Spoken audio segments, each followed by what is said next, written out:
Congress today. He went on to say that we'll see more job losses as well if we don't. To the Republican senator out from Pennsylvania, Pat Toomey. I have to get used to that, Senator. Good to have you. Welcome. Thanks for having me, Neil. What do you make of Tim Geithner's arguments? Do this or pay dearly? You know what, Neil? If we keep doing business as usual, we're going to pay dearly. We already are. We cannot continue running the massive deficits and piling up the mountains of debt and pretending that this isn't going to catch up to us. It is going to catch up to us.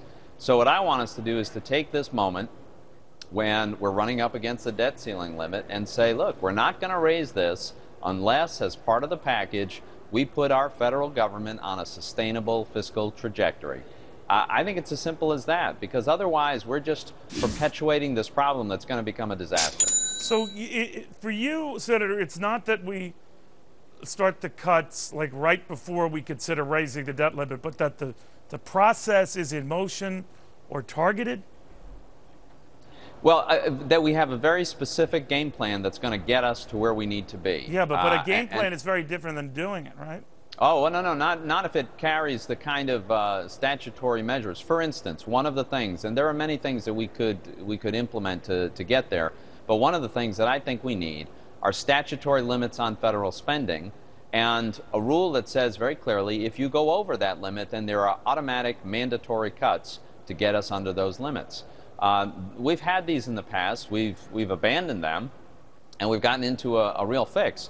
I think we need to bring back those binding spending caps. So you could seriously think, if we have not done that, and this debt limit issue comes up, well, it's a couple of months from now, 3-4 months from now, not doing it, not raising that limit and risking insolvency? Well, risking what is it? What would be exactly be risking, Neil? Now, I'm not advocating this. No, I know what you're saying. The argument against doing so, I'll just spell it out. Let's say we have people buying our Treasury notes and bonds, and we can't make good at that at the time someone wants to cash out. I don't think that's the case at all. So consider this. If we did not raise the debt ceiling limit and we reached the limit, then 70% of everything that the government would be scheduled to spend comes in and is covered from ongoing tax revenue, right? I mean, it's not as though we would stop collecting tax revenue. The debt service, interest on our debt, is about 6% of everything the federal government has to pay. So we would be taking in enough revenue to cover more than 10 times all the interest that we owe. There's no reason we would have to default on our interest obligations. But that would be the top priority, because others would argue, no, there are other priorities. You're saying that something would have to be done in that unlikely event, I guess, to channel that money toward paying our debt holders.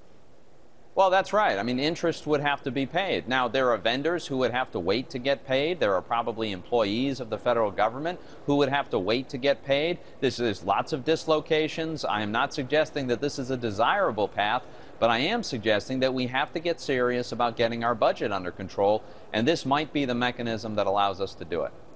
That's, Russian roulette kind of deal.